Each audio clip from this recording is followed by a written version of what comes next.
Chet, how's this week been for you all? Not a lot of teams have gotten to experience something like this the way that you did last year, and I just wonder if that kind of in your belt has helped. Yeah, at the end of the day, try to learn and take from every experience, and I feel like we did a good job of that last year, and that gave us a chance to kind of know what to expect coming into this week, and we've done a good job of practicing, really working on what we need to work on, and continue to get better. Chet, what feels different to you, from this time last year about uh, this team that's going into the playoffs and your personal growth and what that might look like underneath the playoff microscope? Yeah, obviously we have a few different personnel that bring different things to this team, and that's been really helpful for us all year. And everybody that was here last year on the court and on the sidelines, the coaching staff. We all learned from what we did last year, and we were able to improve on a lot of things this year, and we just have to take that into the playoffs. And with Shea, back in November, he was kind of reflecting on the Dallas series last year and was saying that he felt that he could have, put you guys in better positions to succeed on that stage. How have you seen him in terms of trusting you guys or whatever might come with that, evolve in that sort of mindset? Are there moments to come to you this year? Yeah, he's done a really good job all year, not only as a player but also as a leader, uh, trusting everybody in high pressure situations. We play every single game to win, and he's done a great job of trusting teammates to make big plays, knowing that pretty much any time he can get a shot off. But at the end of the day, he understands that uh, you know it's about there's a bigger picture than what's happening with 2 minutes left in game 34. You know what I'm saying? There's a bigger picture than that, and also trusting that uh, those dudes that he's putting trust in are gonna you know either get the play right or use that experience to get it right down the road. When we really need it, and he's done a great job of that, and props to him for that. And what's that look like with you specifically? Like, what are the conversations you're having with him? I imagine he maybe never struggled to trust you too much, but what's that leap look like with you guys this year? I mean, the biggest one that I wouldn't even say just with me, but with everybody is, uh, you got to be ready to let it fire. If he's trusting to make that pass, make that read, everybody, on the backside has to be ready to be aggressive and make that play. So that's the biggest thing that he harps on. Uh, whether uh, the staff is telling you to bomb it or not, he's going to tell you to bomb it. So we all love that. Chad, it was obviously first playoff experience for you and Jalen last year. What are you expecting the experience of a first time around to how to impact the second time? What do you feel like you learned and will take into this year that maybe you didn't have under your hat last year? Uh, I mean, there's always a sense of I don't want to say comfort because uh,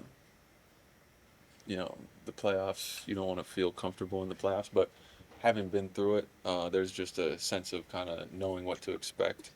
That kind of settles you down and lets you really just focus on what you need to focus on rather than focusing on all the things that you don't know what to expect or you don't know if you can control. You know what I'm saying? You can really just kind of focus on what you need to focus on. What do you, I mean, obviously we won't know until you guys get in there, but Jalen specifically, as a second time around playoff guy, what do you think, what steps do you think we might see him take forward in the second go around? Yeah, I mean we've been seeing it all year. What he's done as not only on the offensive end but defensive end, not only as a scorer but also a facilitator, creator. He's made huge strides all year, and I don't see that being any different in the playoffs. He's going to take the momentum that he's gained throughout the year and run with that. Chet, what's it like for you as a person who's just so present competitively to be in a playoff setting where everyone on the floor is at that present level? I know, during the course of a regular season, there's probably times where opponents might not have that level of focus, but for you to be in that moment where it's 10 guys who are all locked into that level and for you to, have kind of the reputation that you have.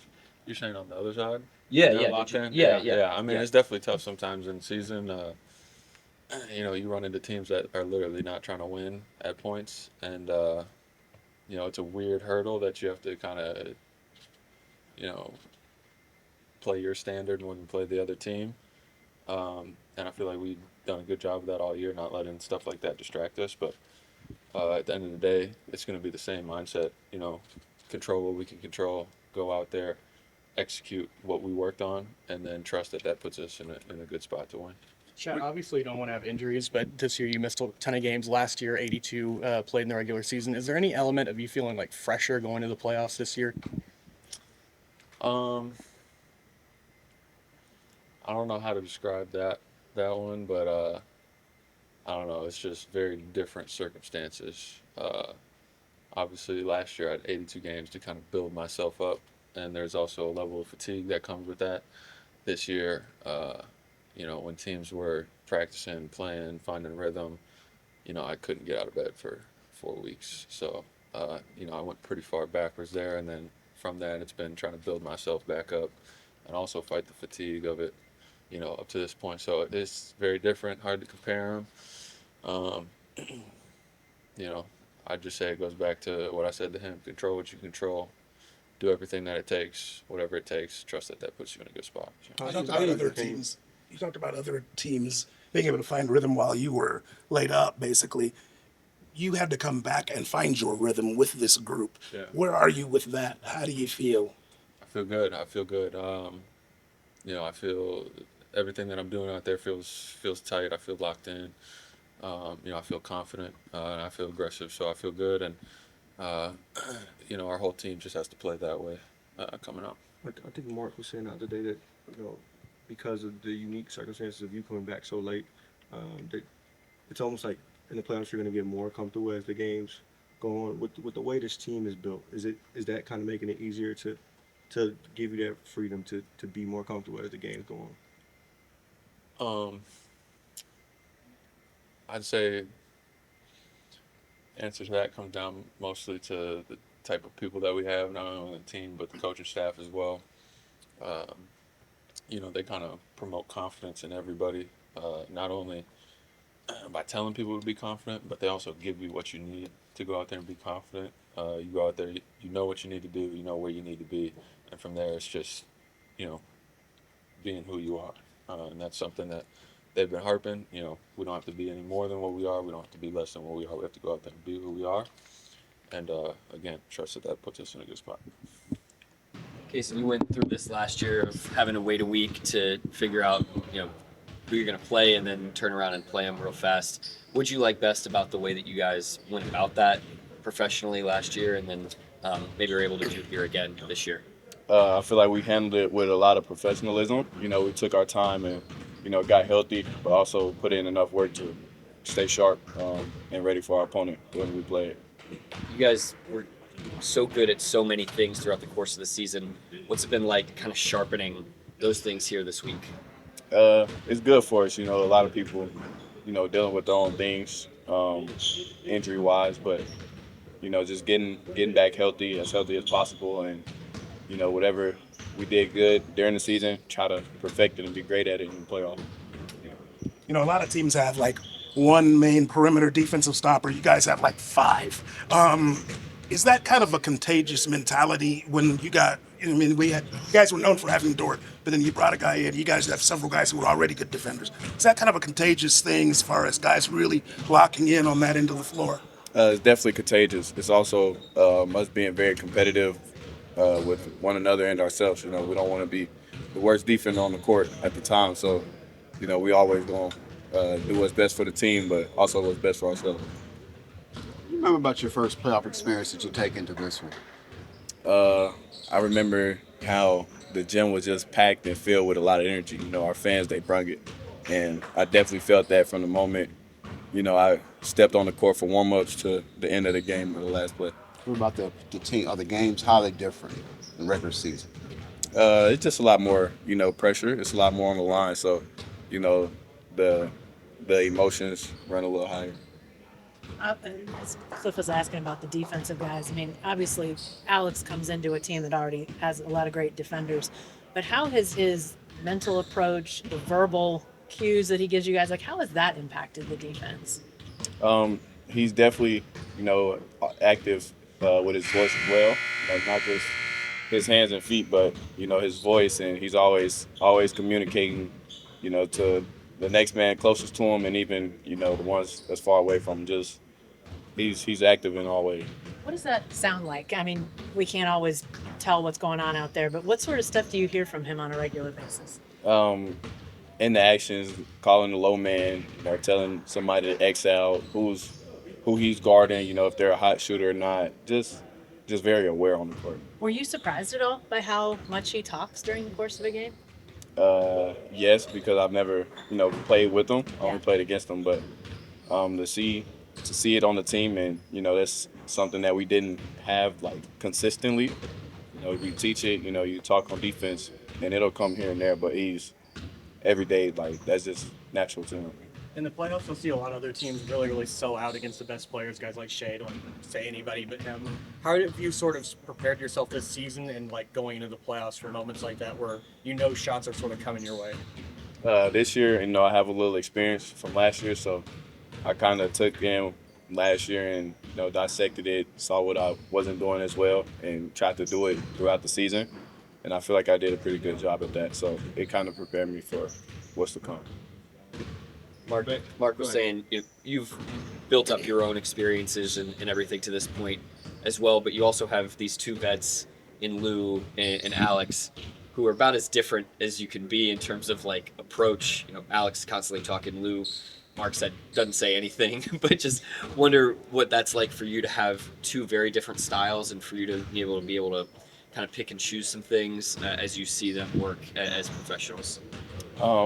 It's very great because they are so different, and I'm different from both of them as well. So just seeing how Lou navigates screens, and you know he's not the most vocal, but you know you could just watch him and see what he's doing. And AC, you know, it's just you hear him constantly saying something over and over, and like you just pick up on it and like, okay, I'm not doing that, and it's helping me, so I should do it to help them. It's just certain little things that I'm adding to my game that's. Looks like you got strong hands on defense. Do you? I mean, like to get your hands on Rick out people's hands. Yeah, I mean, Is that something you work on? I guess I'm just observing. my hand strength. Yeah, just so when you get your hands on it, it's yours. No, it's just my mentality. You know, like you said, if I get my hands on it, it's mine. Have you always had that? Definitely. As you guys have really, focused in and honed in on yourselves, what have you liked best about what you've seen from the team as you're now getting a little bit closer to knowing who your opponent is? It's tough because we're not playing games right now. We haven't played games in a minute. And so we come in and tell the guys, hey, this is what we're trying to get done. And it takes real intentionality to do it the way that we need to do it. Against a lot of it's against coaches. And the guys have done a really, really good job of staying focused, understanding what we need to accomplish, understanding what's going to get us best prepared to play. And we just had 3 straight really good days of practice. I know Jalen was asking for publicity, so I was literally going to ask this before he did that. But his next steps as a playoff player and star, what are you hoping to see out of him as he sort of takes this next step in his evolution? I mean, the same thing he does for us the thing about him, I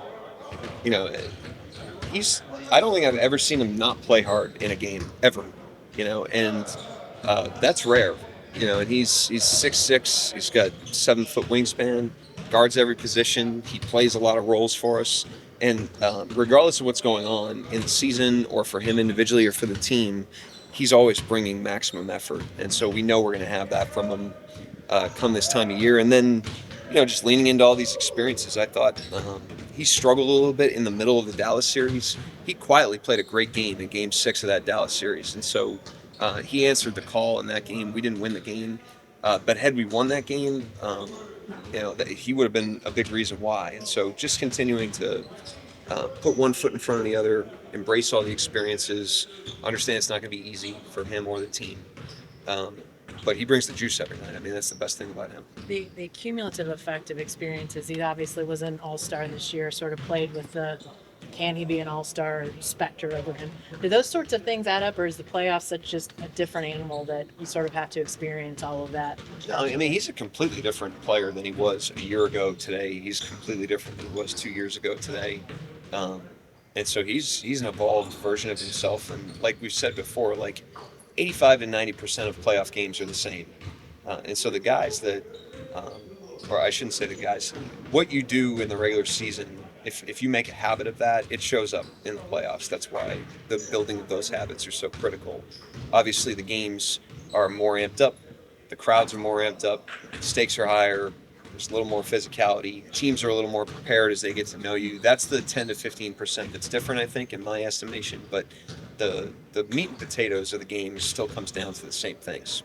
You talk about him being evolved the last couple of years, being a very different player the last couple of years. We can see that from a physical standpoint. We can't see the mental aspect of it. From a mental standpoint, the work that goes into becoming that guy and growing as much as he has. Can you kind of dig in on that a little bit? Because that's really central to being able to make that kind of a step, especially when you're already established. Doug, Well, I'm actually talking about Shea. you're talking about Shaq. I'm talking about Shea.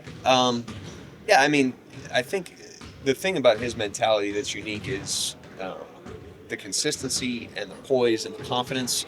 And I think he draws that from his work. I think if you asked him, where does your mentality come from? Where does your poise come from? Where's your confidence come from?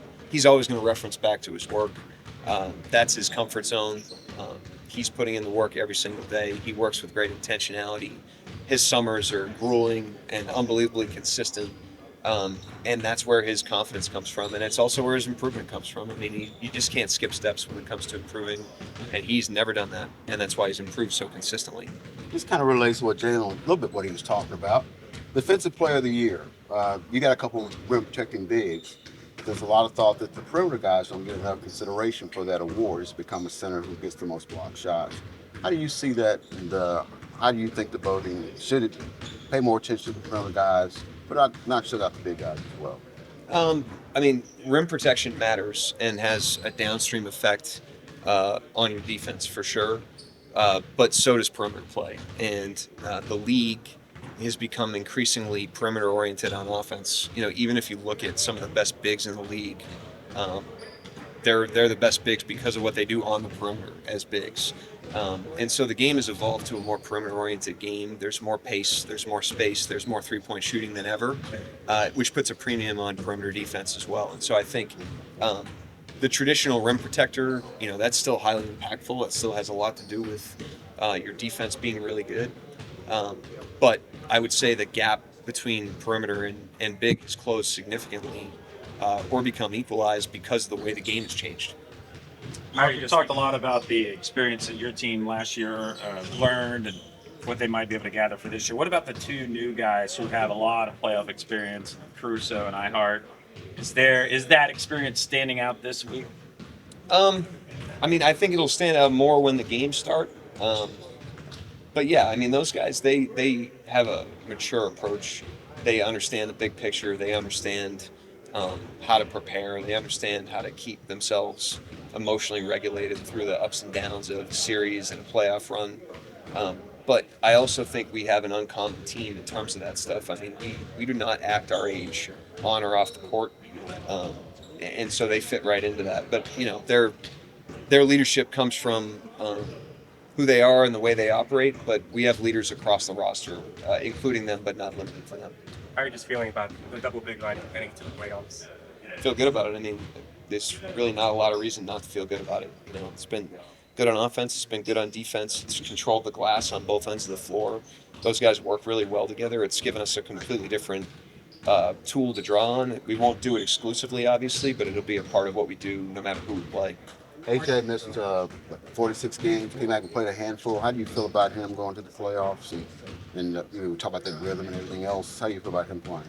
We need him to be ready, just like everybody else. You know, he has a role. He's got utility. There's things that he can bring to our team that are unique. And obviously he's been hurt, but this is the time of year that everybody has to be ready to bring their strengths to the table, regardless of what role they've played. And he's no different. And I wouldn't be afraid to throw him in certain situations if the game called for it. Mark, you mentioned communication yesterday with Alex about him sort of filling in the gaps, just talking to guys. How important is that in the playoffs where there are a lot of just situations where you need a guy who's sort of a coach on the floor? I mean, it's critical in the playoffs. It's critical in the regular season. It's critical in the practices. he happens to be incredibly verbal, but it's important that everybody's doing that. He has a contagiousness to it. He's the most engaged player you could ever imagine in every part of every practice, every single game, every single huddle. There's never a minute that he's distracted, and I think that helps focus everybody else. But we need everybody. You know, it's we can't rely on one person to provide our competitive engagement. You guys were well. One last thing, Coach. Okay, you guys were able to. You went through quite a few injuries this season, and kind of different from most teams. You actually won through the number of injuries that you guys had. How beneficial is it to have kind of gone through that, tinkered with lineups, and now you know what you have all the way up and down with people that might not have played as much under normal circumstances? Well, to be able to maintain high performance is a testament to the guys' depth, to the depth of the team, first of all, and also to the resilience of the guys. You know, this is a group of guys that has just made no excuse in any circumstance, and the injuries this season were no different. Some of the travel this season was no different. And ultimately, you know, resilience is a muscle that you build, and it's a muscle we've built over time. It's a muscle we're confident in. And in the playoffs, where you get pushed to the limit, you need resilience. And we've got a team that I'm very confident in how we'll respond to the tough circumstances, the adversities, and the highs.